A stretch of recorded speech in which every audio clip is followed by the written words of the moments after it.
Hello friends, आप सब लोगों का स्वागत है हमारे यूट्यूब चैनल कविंदर भैया पर। तो आज हम देखेंगे कक्षा 7 का दीक्षा हिंदी यूपी बोर्ड का पाठ 1। पाठ का नाम है जागो जीवन के प्रभात। तो देखिए दोस्तों, जैसा कि हमने इस वीडियो में इस कविता का व्याख्या लिया है, तो जैसा कि कविता का नाम है जागो जीवन के प्रभात, अर्थात प्रस्तुत कविता एक जागरण गीत है। इसमें अज्ञान और अंधकार को मिटाकर कार्य करने की प्रेरणा दी गई है। तो चलिए हम कुछ शब्दार्थ देखते हैं, उसके बाद इस कविता का हम व्याख्या और संदर्भ देखेंगे। तो चलिए, यहाँ पर शब्दार्थ दिया गया है प्रभात। प्रभात का अर्थ होता है सवेरा। चेतना और जागरण के लिए कविता में प्रकट हुआ है। वसुधा का अर्थ होता है पृथ्वी। हिमकण का अर्थ होता है बर्फ के कण यानी कि ओस। क्षोभ का अर्थ होता है दुख। अरुणगात का ललिमा युक्त शरीर। तन नयनों की तराए यानी कि अंधकार के नेत्र रूपी तारे। किरण दल यानी किरणों का समूह। मलयवात यानी शीतल या मंद एवं सुगंधित हवा। रजनी, रजनी का अर्थ होता है रात। कलरव यानी पक्षियों का चहचहाना। अरुणांचल यानी पूर्व दिशा। चल रही बात यानी चर्चा हो रही है। ये इस कविता का शब्दार्थ है। जैसा कि कविता की पहली पंक्ति है, अब जागो जीवन के प्रभात, वसुधा पर ओस बने बिखरे, हिमकण आंसू जो क्षोभ भरे, उषा बटोरती अनुगात, अब जागो जीवन के प्रभात। ये है कविता की पहली पंक्ति। इस कविता का संदर्भ हो जाएगा प्रस्तुत पदांश हमारी पाठ्य पुस्तक दीक्षा के जागो जीवन के प्रभात नामक कविता से लिया गया है। इसके कवि जयशंकर प्रसाद हैं। और प्रसंग हो जाएगा, कवि ने प्रभात के माध्यम से जीवन में नई आशा का संचार करने के लिए और जागरण के लिए संदेश दिया है।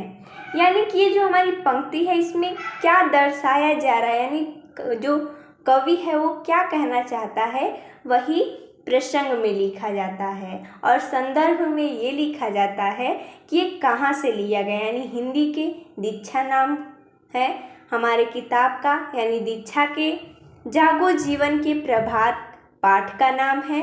और इसके कवि कौन है? जयशंकर प्रसाद। यही होता है संदर्भ लिखने का तरीका। उसके बाद हम देखेंगे व्याख्या। कवि नव जीवन के प्रभात में जागने का आह्वान करता है।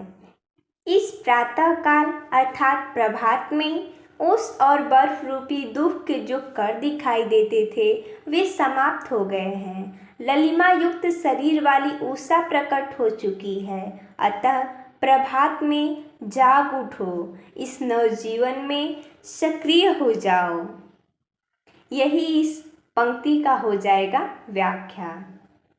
दूसरी पंक्ति है, तम नैनों की तराए सब मुंद रही किरण दल में है, अब चल रहा सुखद यह मलयवात, अब जागो जीवन के प्रभात। संदर्भ देखिए, संदर्भ हमारा वही रहेगा और प्रसंग बदलता जाएगा और व्याख्या भी।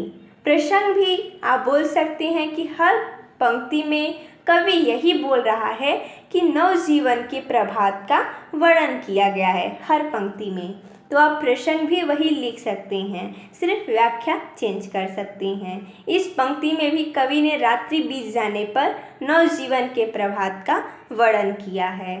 यानी पंक्ति के हिसाब से उसका जो भी कवि कहना चाहता होगा वो प्रसंग में लिखा जाएगा। और व्याख्या हो जाएगा, रात्रि के तारे आँखों को अंधकार विलुप्त होकर प्रकाश की किरणों के समूह में मुंद गए हैं और प्रातः की शीतल मंद और सुगंध वाली मलय समीर चल रही है। इस प्रभात बेला में जाग उठो और नवजीवन में सक्रिय हो जाओ। तीसरी पंक्ति है, रजनी की लाज समेटो तो कलरव से उठकर भेंटो तो, अरुणाचल में चल रही बात, अब जागो जीवन के प्रभात। जैसा कि हमने बताया संदर्भ वही रहेगा, प्रसंग हो जाएगा। कवि ने प्रातः काल में पक्षियों के चहकाने और शीतल वायु के चलने और नवजीवन के प्रभात का वर्णन किया है। इसका व्याख्या हो जाएगा, प्रभात होने से रात्रिकालीन साज सज्जा अर्थात अंधकार की कालावधि बीत गई है। प्रातः पंछियों को जो मधुर कलरव, कलरव का अर्थ होता है पक्षियों का चहचहाना यानी गान हो रहा है, उससे उठकर यानी जागकर मिलो, उसका अभिनंदन करो। पूर्व दिशा से जागृति की हवा चलने लगी है, अतः इस प्रातः काल की बेला में जाग जाओ, नवजीवन में सक्रिय हो जाओ। तो जैसा कि इसमें 3 ही पंक्ति दी गई थी और तीनों का हमने संदर्भ, प्रसंग और व्याख्या समझा।